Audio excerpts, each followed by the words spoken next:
Kakang Bajil!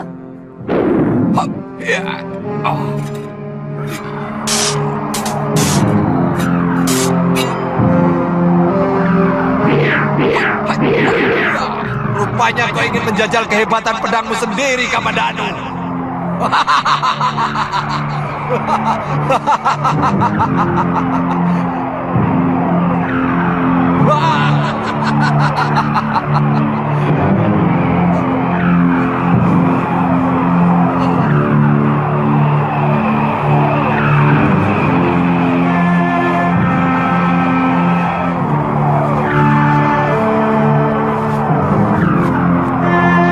Tidak usah, Nyai. Mestinya Kakang kejar. Tinggal sedikit lagi Kamandanu bisa Kakang tewaskan. Yang penting, dia tidak berani lagi kemari. Kakang terluka? Tidak apa-apa. Aku masih kuat, Sambi. Aku masih kuat. Ayo. Anak itu benar-benar luar biasa.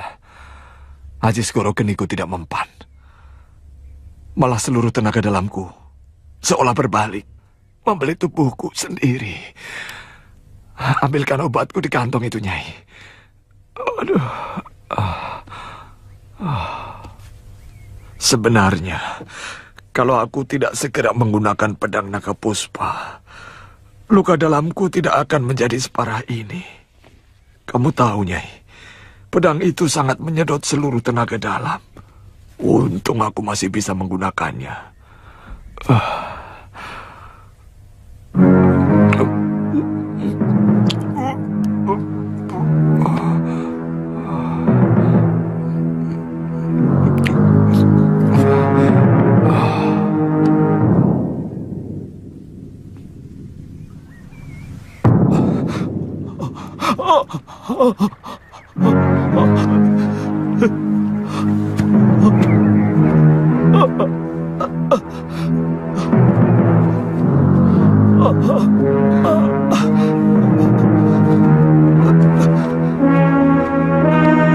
Ada apa, Kakang? Lindungi aku, Wuni. Aku takut sekali. Takut apa? Kakang bisa bicara takut? Ada apa, Kakang sebenarnya? Kakang sudah berhasil melukai Tong Bajil. Dalam beberapa jurus lagi, dia pasti akan ambruk. Kakang bisa mengambil pedang itu kembali. Pedang itu berubah menjadi naga raksasa yang beberapa kali mau menelanku. Aku takut, Wuni. Aku takut. Tolong bawa aku ke tempat Empu Lungga. Baik. Kali ini saya ikuti Kakang. Kita ke desa Kedung Pluk lagi. Saya ambil kuda dulu sebentar.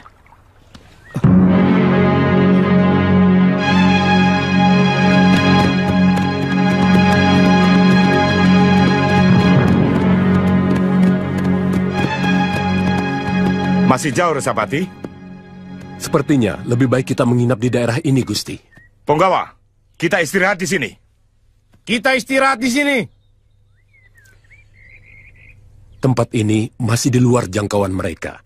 Kalau mereka belum pindah. Tapi tidak ada salahnya kalau penjagaan malam harus dilakukan.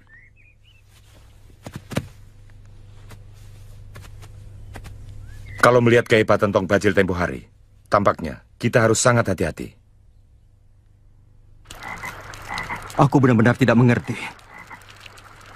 Seluruh jurus naga puspa yang aku gunakan seperti lumpuh di hadapan pedang naga puspa. Aku seperti seekor kucing yang sedang menghadapi lidi. Apa Empu Lunggah akan memberikan jurus yang lebih hebat lagi, Kakang? Aku sungguh tidak tahu. Tapi setidak-tidaknya Empu Lunggah bisa memberikan saran. Karena beliau juga sangat memahami perihal senjata pusaka. Dan setelah pedang naga puspa dapat kurebut kembali, masih ada hal penting yang harus aku lakukan. Aku ingin mencari Panji Ketawang dan Ayu Wandira. Apa mungkin mereka masih hidup? Padahal gubuk itu sudah terbakar. Firasatku mengatakan mereka belum mati. Bagaimana firasatmu dengan Mesin? Aku tidak tahu. Ada sesuatu yang mengganggu. Seolah-olah hubungan batin saya dan Mesin terputus. Mungkin Mesin tidak menghendaki kami bertemu lagi.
Kakak Mesin? Tanca, apakah Bapak Wong mencari saya? Bapak Wong selalu mencemaskan kakak. Tanca, sebenarnya sekarang ini saya sudah sembuh. Luka-luka di dadaku ini sudah tidak nyeri lagi. Barangkali Bapak Wong hanya ingin dimasakkan cah kangkung seperti kemarin yang kakak masak. Oh ya? Ayo. Ayo.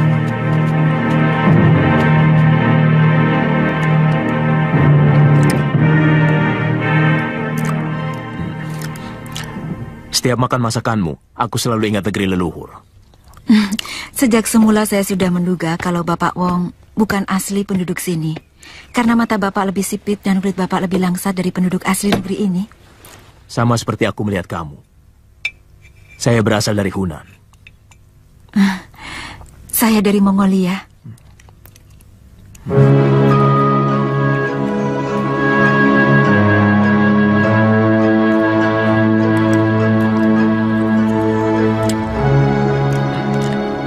Tapi masakanmu, masakan orang utara. Bapak Wong, saya lama tinggal di sana. Kebetulan beberapa murid dari ayah saya itu adalah orang dari utara.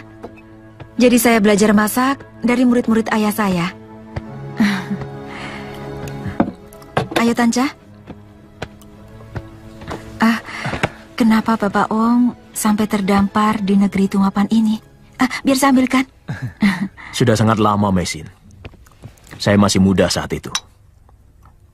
Seperti pemuda-pemuda Cina pada umumnya. Saya pun ingin sekali merantau. Saya memilih menuju selatan. Dan saya merasa cocok tinggal di negeri yang penduduknya sangat ramah ini.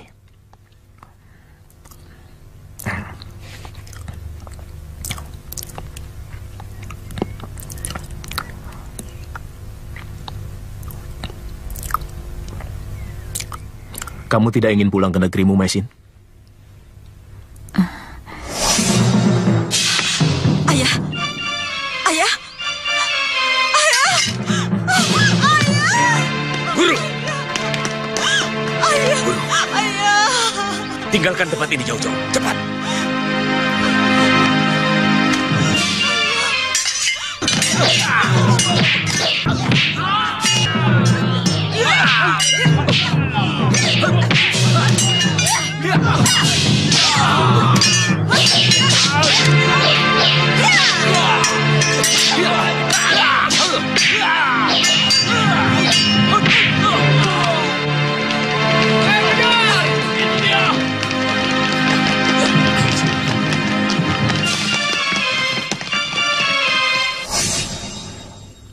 Di sana saya tak punya siapa-siapa. Sedangkan di sini ada anak saya yang belum saya temukan, juga suami.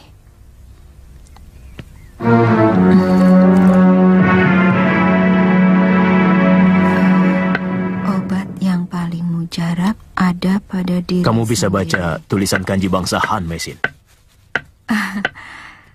Kakak lo yang mengajarkan saya tentang sastra Han. Bapak Wong, ternyata mempelajari pengobatan sangat menarik. Ada kebahagiaan bagi seorang tabib yang tidak ada taranya.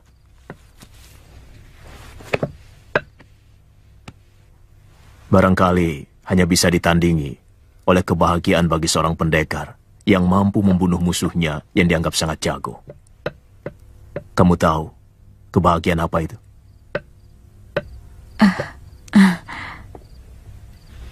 Kebahagiaan karena dia berhasil menyembuhkan penyakit berat yang diidap oleh seseorang yang meminta pertolongannya. Kebahagiaan itu tidak bisa diukur dengan apapun.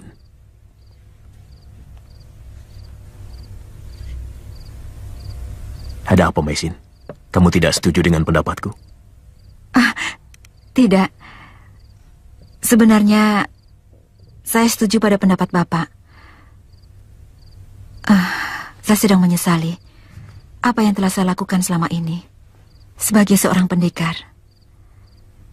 Terus terang, saya merasa bahagia kalau sudah bisa melukai, atau bahkan kalau berhasil membunuh lawan saya.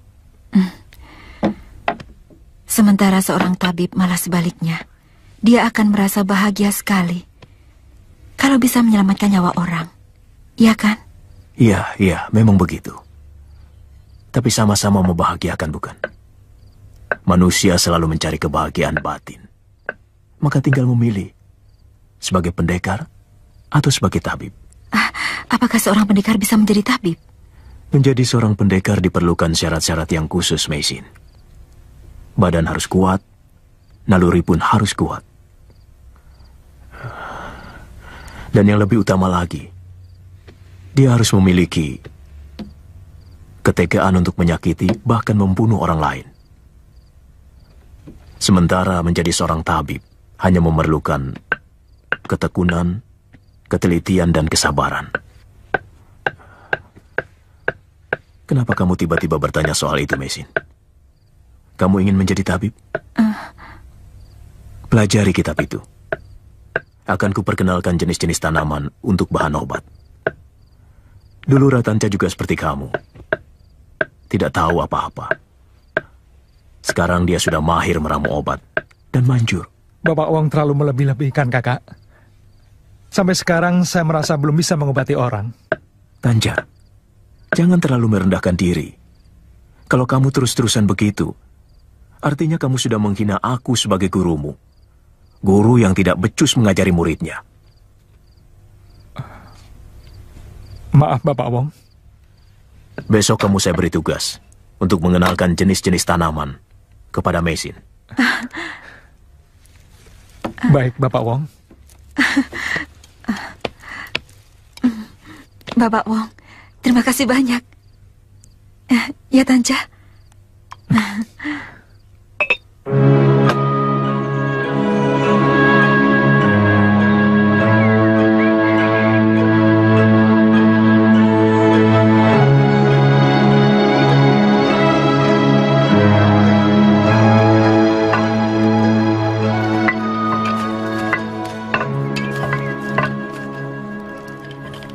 Empu yakin pendekar-pendekar bayaran itu pasti akan datang.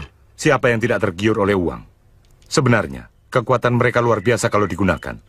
Tapi terus terang, bahayanya juga cukup besar. Apa? Sama seperti Kamandanu ataupun Sekawuni. Mereka tidak mau diatur. Dan kalau kedua pendekar itu kita satukan, mereka akan menjadi kekuatan yang selalu membuat onar. Bisa menjadi pemeras para saudagar. Bahkan bisa memeras seorang rakyat mantri sekalipun. Semakin kuat kelompok mereka, mereka semakin berani merongrong wibawa pemerintah. Tapi, kenapa malah Gusti menggunakan tenaga-tenaga mereka? Yang penting, kita harus bisa menguasai mereka. Gunakan kekuatan mereka. Untuk kemudian, kita pecah belah mereka setelah kita gunakan.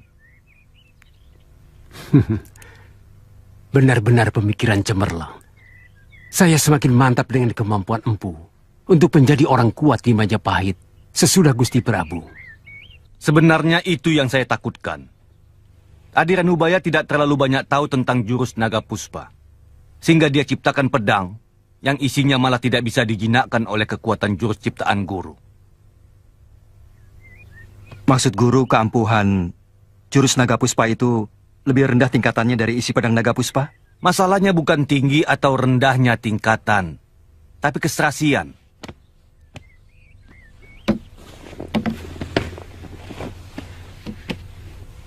Mendengar ceritamu, sangat gamblang bahwa pedang naga puspa memiliki isi yang terlalu panas, sehingga tidak bisa dikendalikan oleh jurus naga puspa yang sebenarnya memiliki inti yang sama. Dulu Empu Ranubaya pernah mengatakan bahwa setiap pusaka ciptaannya selalu dibuat berpasangan. Dan kalau pusaka yang ganas itu, apabila sudah bertemu dengan pasangannya, maka dia akan menjadi jinak. Lalu kamu tidak menemukan pasangannya? Guru, sebenarnya saya sudah menyatukan dengan pasangannya. Tapi ternyata masih saja ganas. Tidak semua bisa dipasangkan. Mungkin roh naga puspa adalah jenis naga pertapa yang tidak memiliki pasangan. Apa mungkin jurus naga puspa yang saya miliki masih belum sempurna, Guru? Tidak. Kamu sudah sangat sempurna menguasai jurus itu. Bahkan sampai pada bagian yang paling sulit dan memakan tenaga dalam yang sangat tinggi. Kalau begitu, akan sulit sekali untuk bisa merebut kembali pedang pusaka itu, Guru. Saya tidak tahu roh naga apa yang diisikan oleh Adi Ranubaya ke dalam pedang naga puspa. Tapi bagaimanapun, pasti ada kekuatan yang mampu untuk menjinakkannya. Cuma sekarang saya belum menemukan.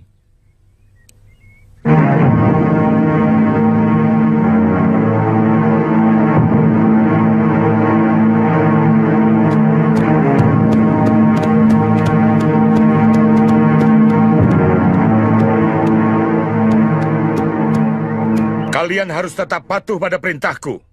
Pasukan yang kubawa adalah pasukan resmi Majapahit. Aku tidak mau kekuatan kami jadi morat-marit karena kalian tidak patuh.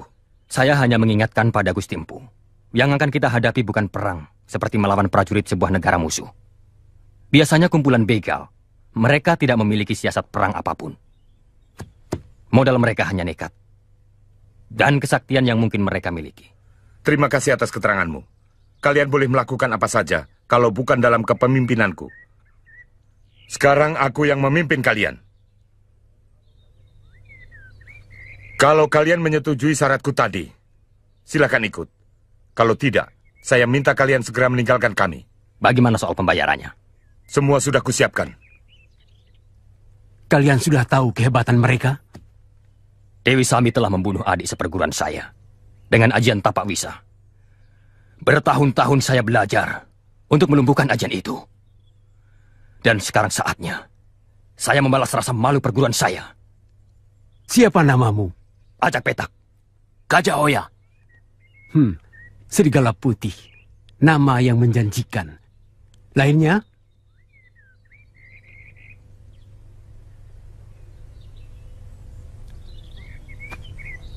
Apa kalian mampu menghadapi Tong Bajil? Yang saya takuti di dunia ini cuma Betara Kala, Tuan. Siapapun akan saya remas sampai lumat. Siapapun dia. Yang penting bayarannya. Kepala Tong Bajil, saya bayar kalian 100 keping emas. Dan kepala Dewi Sambi, separuhnya. Siapkan uang itu. Gajah Oya yang akan menenteng 2 kepala rampok itu sekaligus. Bagikan panjar buat mereka. Baik, Gusti.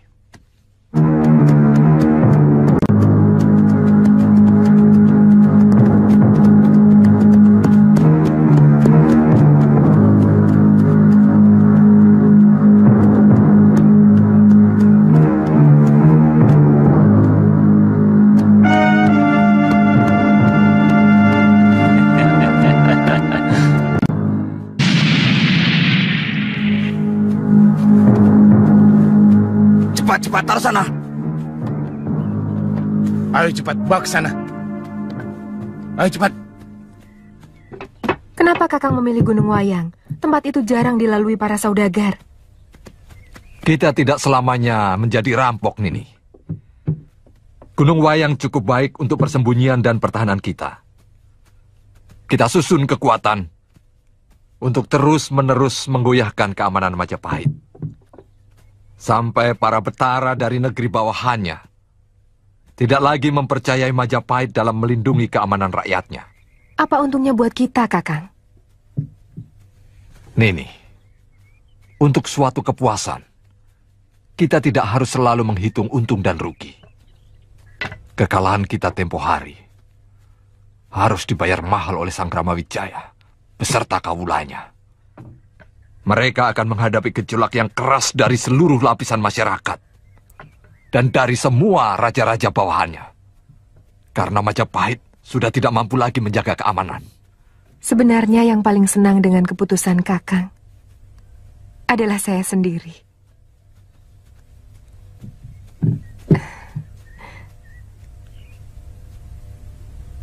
Kamu? Sudah 2 bulan dia tidak datang, Kakang. Sambi. Saya pikir selama ini kamu gabuk. Tetapi ternyata kamu sawah subur yang mampu menumbuhkan benihku.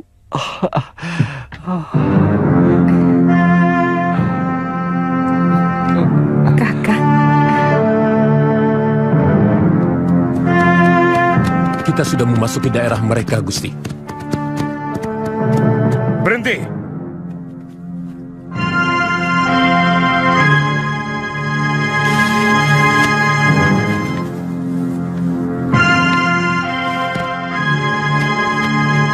Itu mata-mata mereka, Gusti.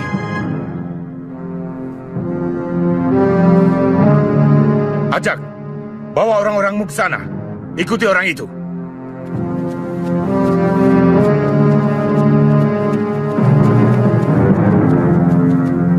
Kita pecah barisan menjadi 3. Kita maju. Yuk!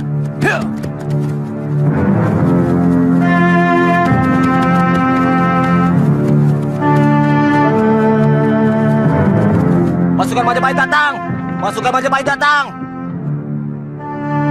Cepat sembunyikan pedati! Cepat!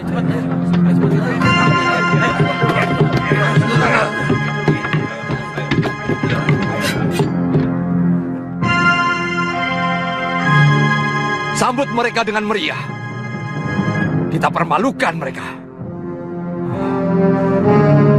Nyai, kau tidak usah ikut. Hah?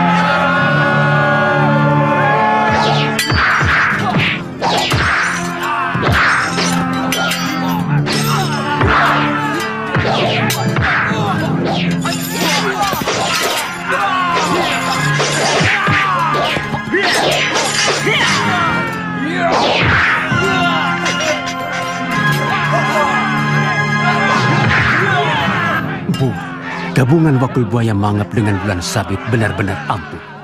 Saya yakin dalam tempo singkat mereka bisa habis. Nini,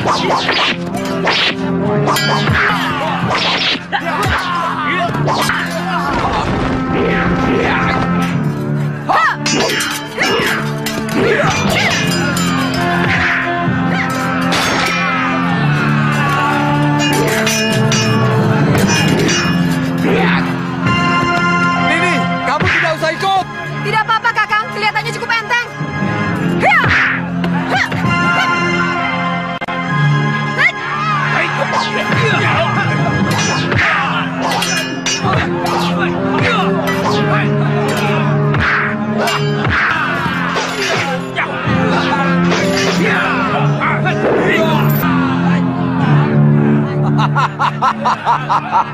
Mundur!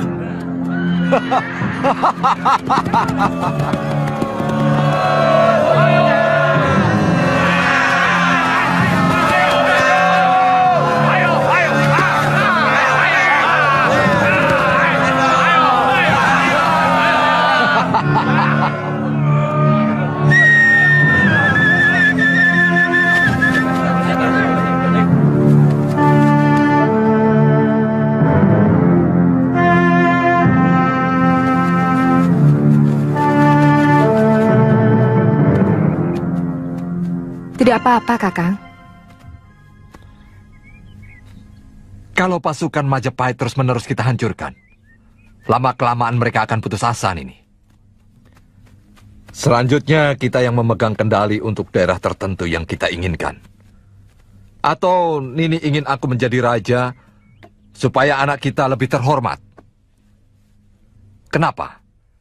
Nini ragu bahwa saya bukan keturunan terah kesatria. Apa Nini pikir Ken Arok itu juga keturunan kesatria? Dia jauh lebih rendah dari aku. Pencuri, penjara, dan penjudi. Kakang benar-benar luar biasa. Dengan pedang naga puspa ini, kelihatannya cita-cita Kakang semakin mendekati kenyataan.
Benar.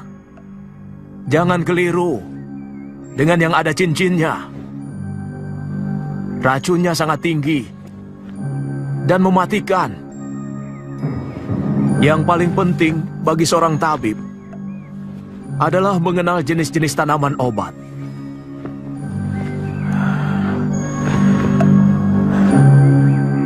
Dalam hal ini, Ratanca sudah lulus.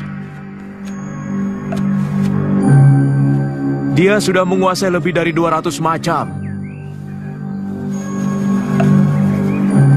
Dari jumlah tanaman dan umbi-umbian serta jamur obat itu, harus dipilah mana yang untuk obat luar dan mana yang untuk obat minum.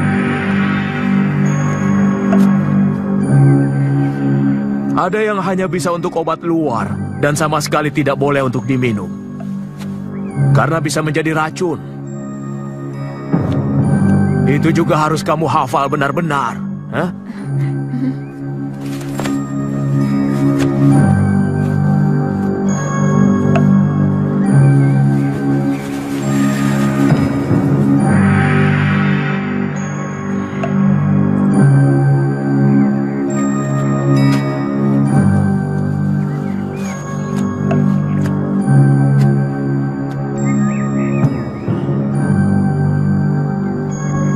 Dia sudah mulai melupakan kesedihannya kehilangan anak dan suami. Itu jauh lebih baik untukmu, Messi.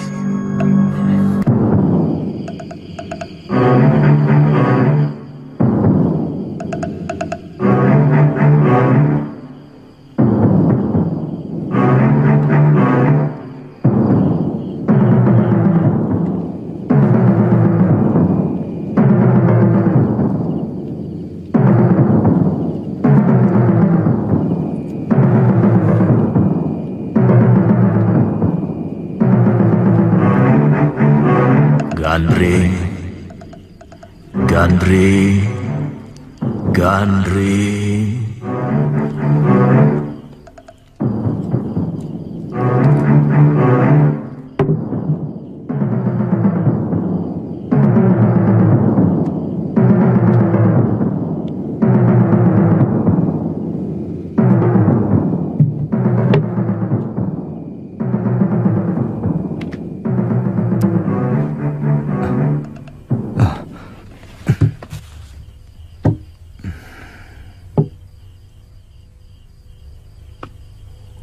Saya tidak tahu apakah wisik itu benar.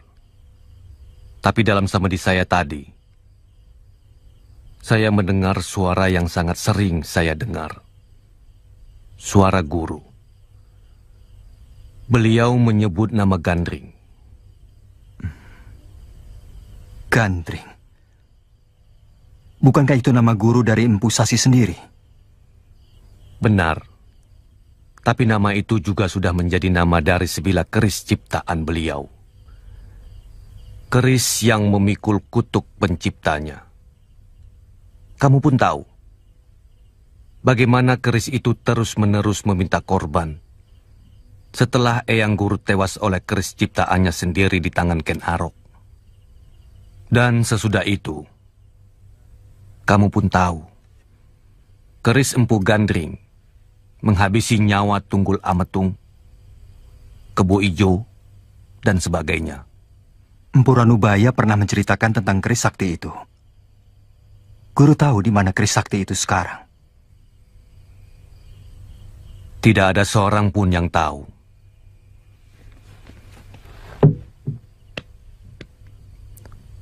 Keris itu seperti bersembunyi di perut bumi, menunggu karma palanya. Mungkin wisik itu memberikan isyarat supaya saya mencari keris sakti Empu Gandring itu. Karena mungkin hanya dengan keris sakti itulah yang mampu menjinakkan pedang sakti Naga Puspa. Saya kurang tahu. Mungkin begitu.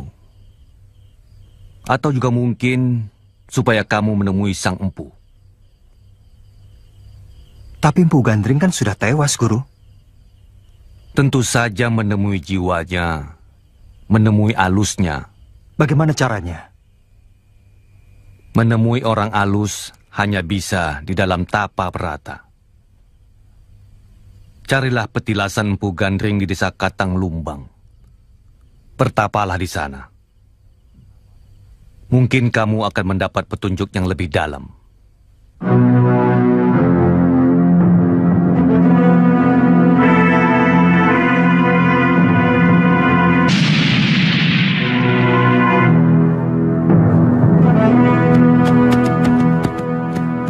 Saya kadang-kadang kurang bisa memahami jalan pikiran Pulungga.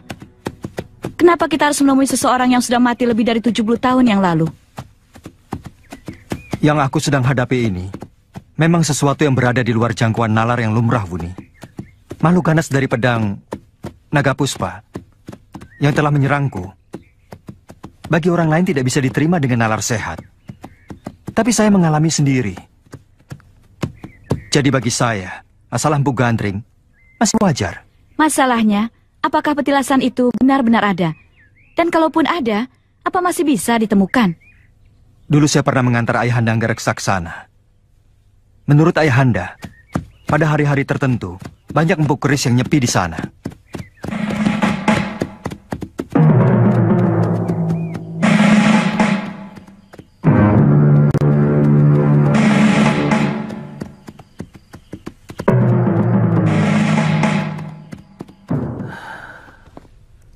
Rupanya Dewata tidak menyukai kesombongan kalian. Padahal kalian sendiri yang bilang seberapa besar kekuatan mereka. Padahal kalian sendiri yang melaporkan kepada saya bahwa Tong Bajil memiliki pusaka yang direbut dari Kamandanu. Sebenarnya, saya pun sudah berusaha sekuat tenaga, Gusti. Bahkan saya menambah kekuatan pasukan dengan para pendekar sewaan yang sangat sakti mandraguna. Tapi semuanya hancur di tangan kedua pendekar itu dengan cara yang sangat kejam. Kami mohon maaf atas kegagalan ini, Gusti. Tapi, paling tidak kami sudah mengetahui kekuatan mereka. Ternyata, mereka memiliki pasukan yang cukup besar. Kalau Gusti Prabu mengizinkan, kami akan menyusun pasukan yang lebih besar untuk meringkus mereka. Bagaimana menurutmu, Nambi? Hamba setuju, Gusti. Tapi kita harus memperkirakan lebih dulu apa yang akan mereka lakukan atas penyerangan kita yang berhasil mereka menangkan itu.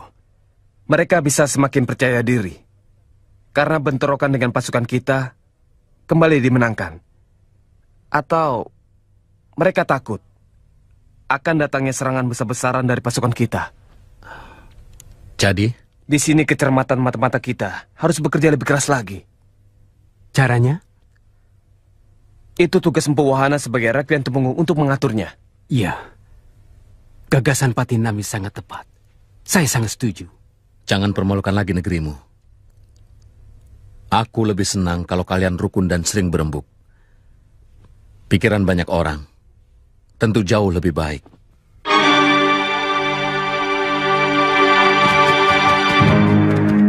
Saya yakin ini tugu batas desanya.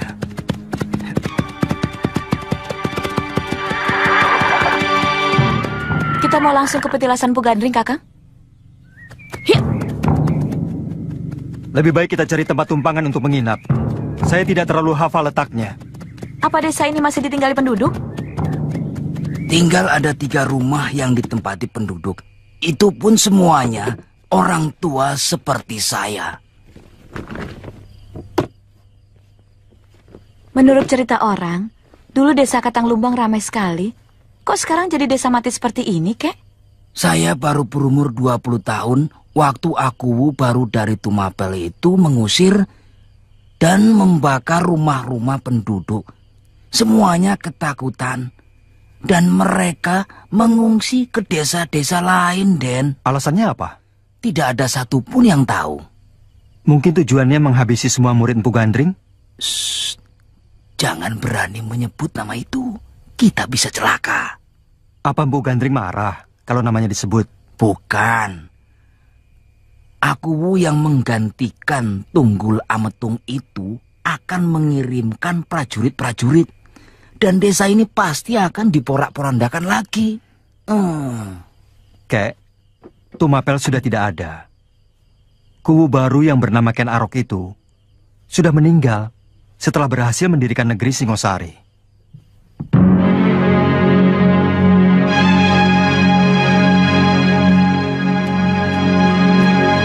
Kamandanu, kemari nak, ikuti lorong itu. Paman Ranubaya? Paman? Paman Ranubaya ternyata masih hidup.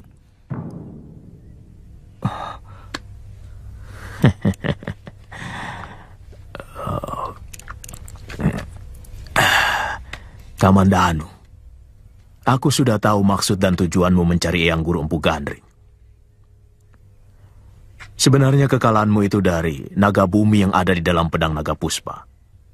Oleh karena kepengecutanmu, kamu dikuasai oleh rasa takut dirimu sendiri.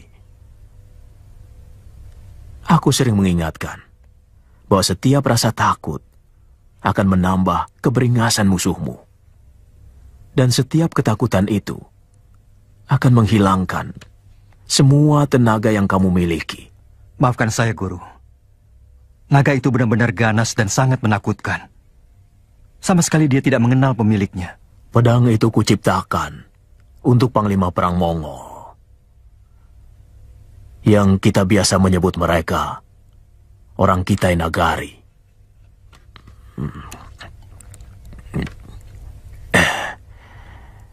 Oleh karena itulah, aku mengisinya dengan roh naga yang paling liar. Terus terang, aku sendiri agak sulit menguasainya. Guru, kamu akan menghadapi cobaan untuk mengalahkan hawa nafsumu, rasa takutmu, dan kesungguhanmu.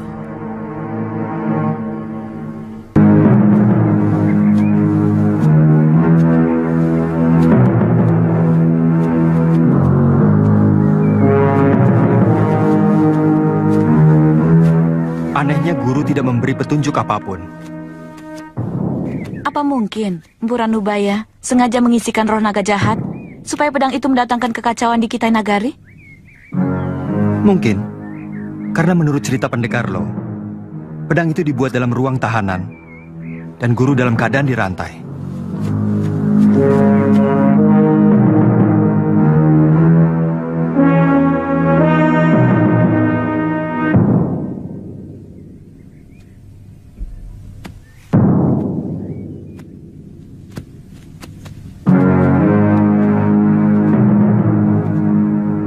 Ini petilasannya, Kakang.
Menghadapi cobaan untuk mengalahkan rasa takutmu.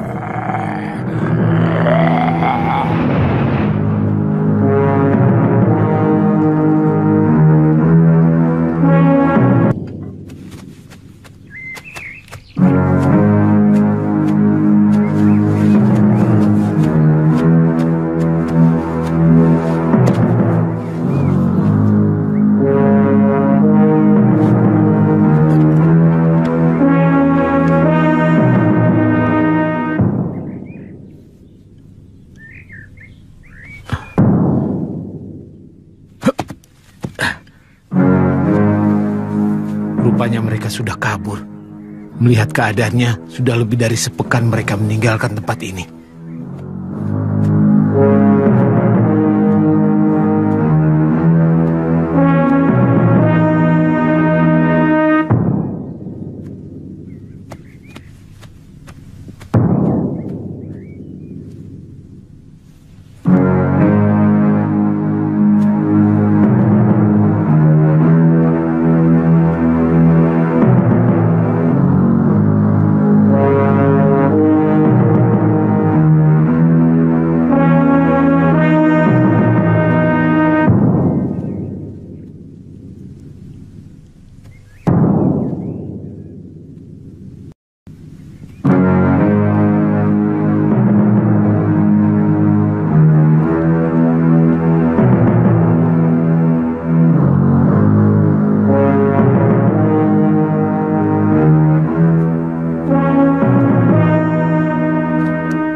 Mbak Yu, ada uang bagus di tempat kita.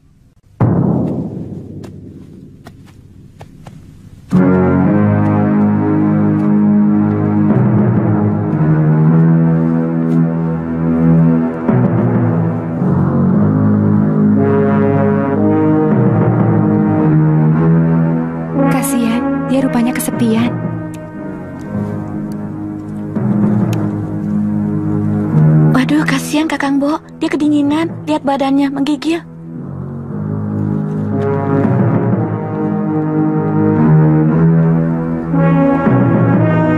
Kamu akan menghadapi cobaan untuk mengalahkan hawa nafsu.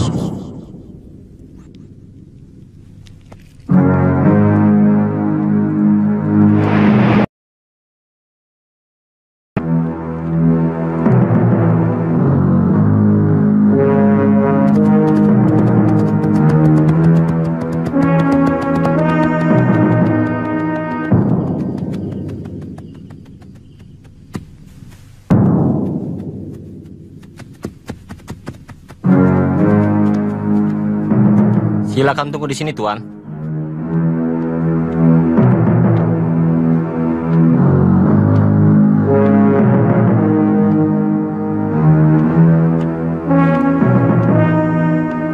Bagaimana? Ampun, Gusti. Mereka sudah meninggalkan Gunung Lamongan. Ke arah mana? Ke arah selatan, Gusti. Bagus. Besok sebar anak buahmu ke sana. Pilih yang memiliki kecekatan dan kanuragan yang mumpuni. Baik, Gusti.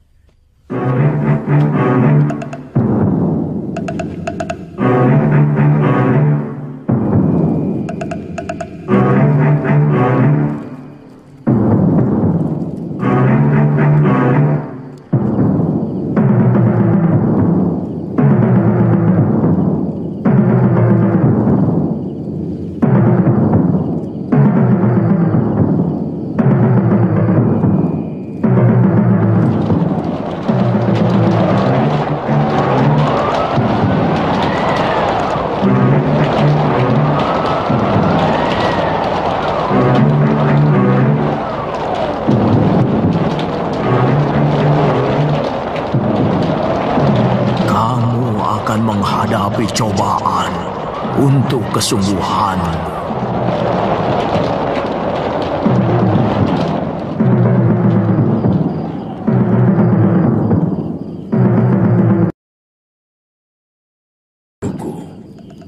Hentikan tapa bratamu.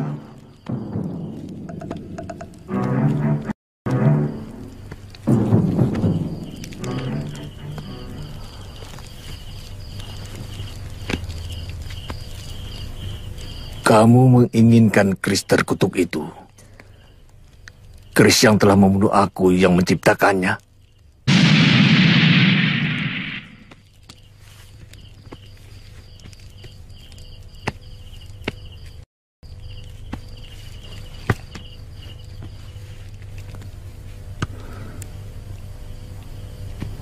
Aku tidak rela keris itu terus-menerus menghirup darah.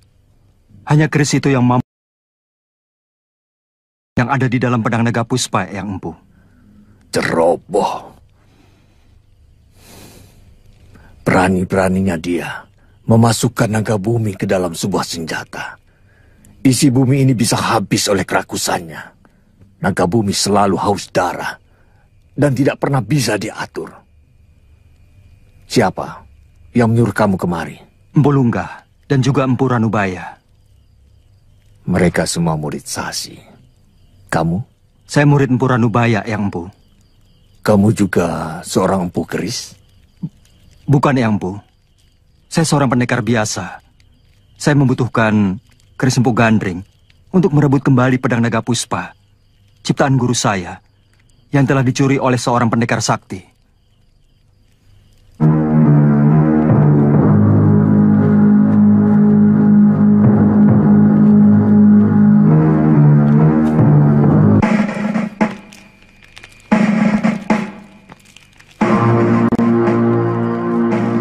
Ada apa, Kakang?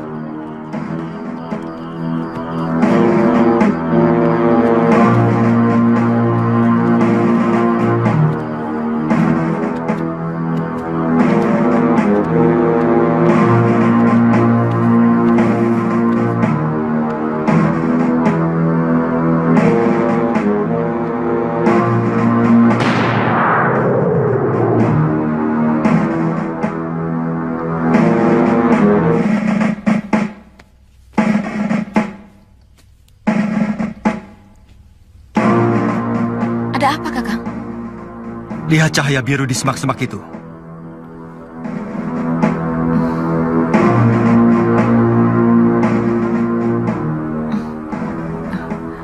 Kamu lihat, Wuni? Tidak, Kakang. Mungkin Kakang terbawa mimpi. Saya tidak tidur, Wuni. Jadi pasti saya tidak sedang bermimpi. Lihat itu. Mungkin ini godaan dari Tapa Brata, Kakang. Saya sudah bertemu Empu Gandring, tapi dia hilang di gerumbulan semak itu. Lihat.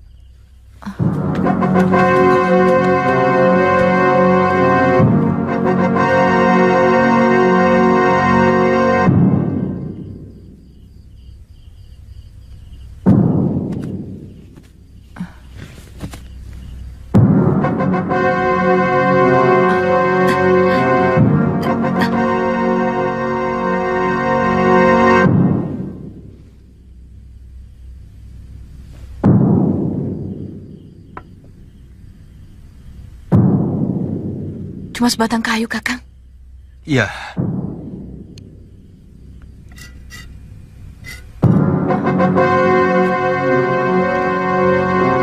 Keris Empu Gandring, Kakang. Iya. Menurut cerita, keris pesanan Ken Arok itu belum selesai. Dibuatkan gagang dan warangkanya. Sewaktu mau diambil. Itu juga yang membuat Ken Arok menjadi marah.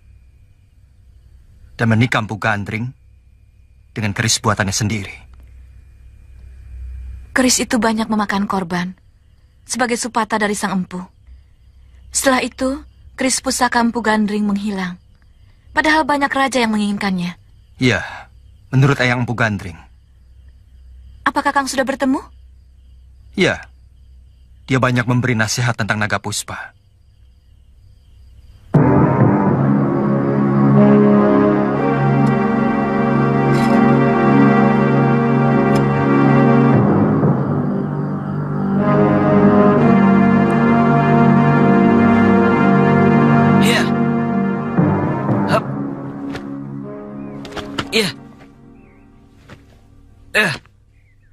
Kek, itu salah tuh, Kek. Iya. Bongkok badannya.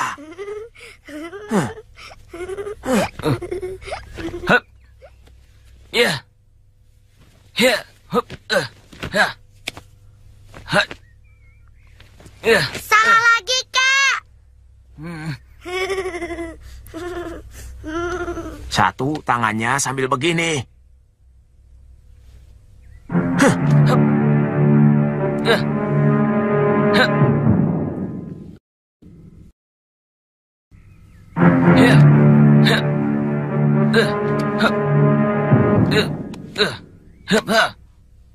Jongkok. Aduh.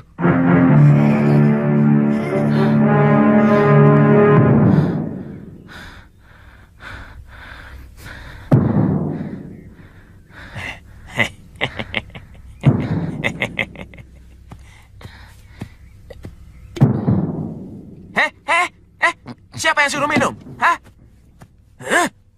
Kalau dipukul terus, Panji tidak mau latihan. Kalau gerakanmu tidak salah, kakek juga tidak akan memukulmu.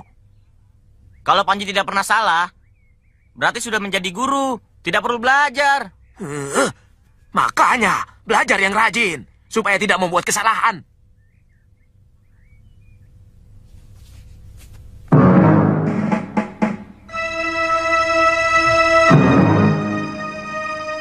Ayo, latihan lagi, cepat.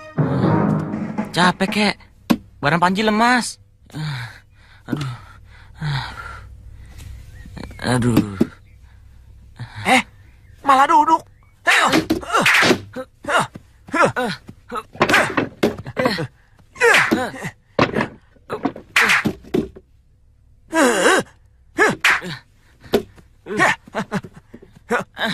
Ampun, Kek.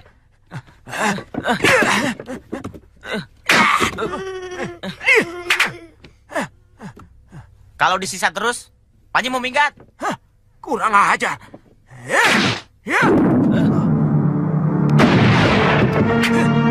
Hingga sana, biar dimakan macan. Ayo Bandira. Kemana itu anak?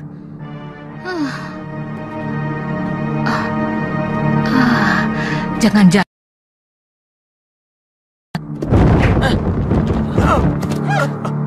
dasar sapi ompong, sudah kamu ya beraninya sama anak kecil.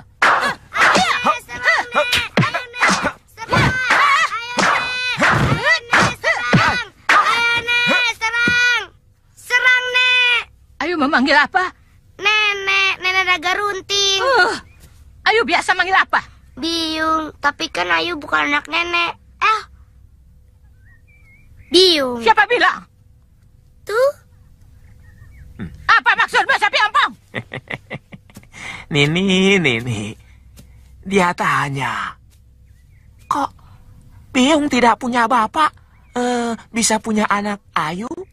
Dia tanya lagi, Kek, Ayu kan bukan anak Biyung ya, Kek?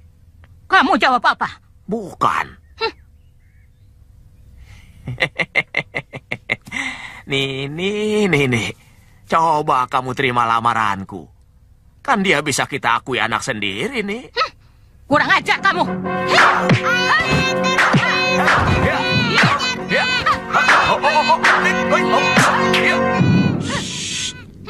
Tidak baik berkelahi di depan anak-anak. Lebih baik kita berpura-pura rukun saja ya.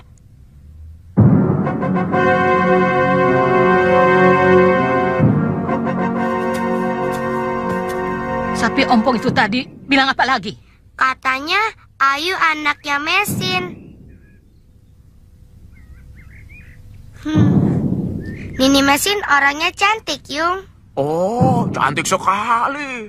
Seperti bidadari. Rowang, jangan cari gara-gara lagi. Ia sedang bertanya padaku.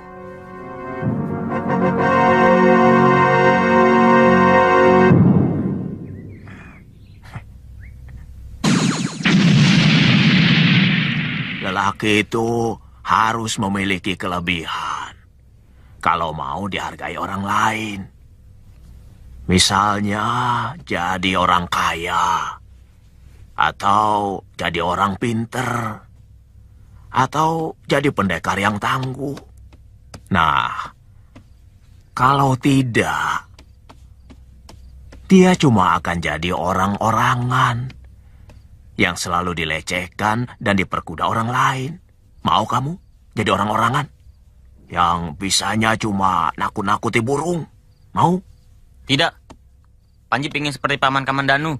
Nah, itu baru cucu kakek. Pamanmu itu orang hebat.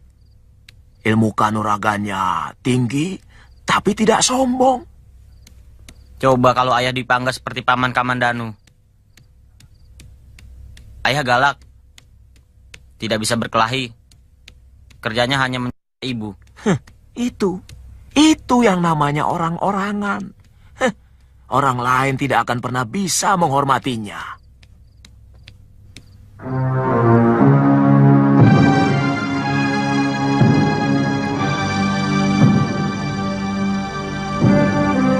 Kenapa Paman Kamandanu tidak berusaha mencari Panji dan Ayuandira?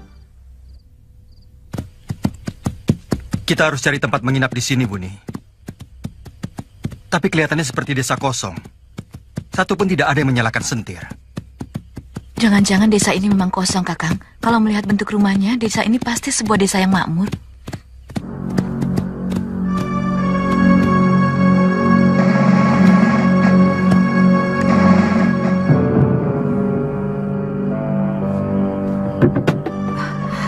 Ada siapa? Ada 2 orang berkuda menuju kemari, Nyai. Sudah, tutup pintunya. Jangan cari gara-gara.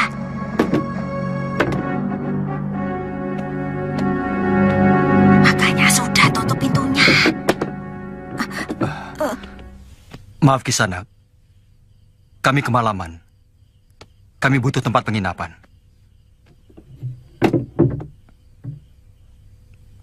Jangan takut, Kisanak. Kami pengembara yang kemalaman. Kami bukan orang jahat. Iya, tapi... Kenapa hampir semua rumah di desa ini tidak menyalakan sentir, Pak? Kami takut. Kenapa? Rampok-rampok itu pasti datang dan mengobrak-abrik desa ini. Kalau melihat ada rumah yang berani nyalakan sentir. Kali ini tidak usah takut. Kami berdua yang bertanggung jawab kalau rampok itu datang kemari. Kami berdua utusan Prabu Majapahit untuk menumpas perampok yang mengganggu ketentraman rakyat. Weleh, saya kira sampean itu rampok. Saya tidak menyangka bahwa Gusti Prabu punya perhatian sampai ke dusun kecil seperti Gedang Selirang ini. Nyalakan sendirnya, Ki. Iya.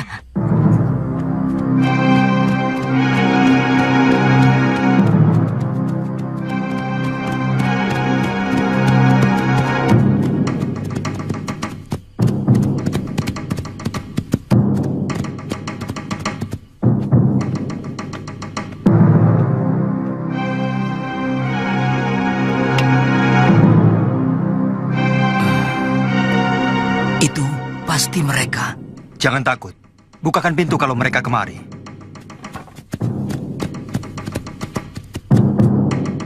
Ada yang tidak patuh. Lihat, kurang ajar.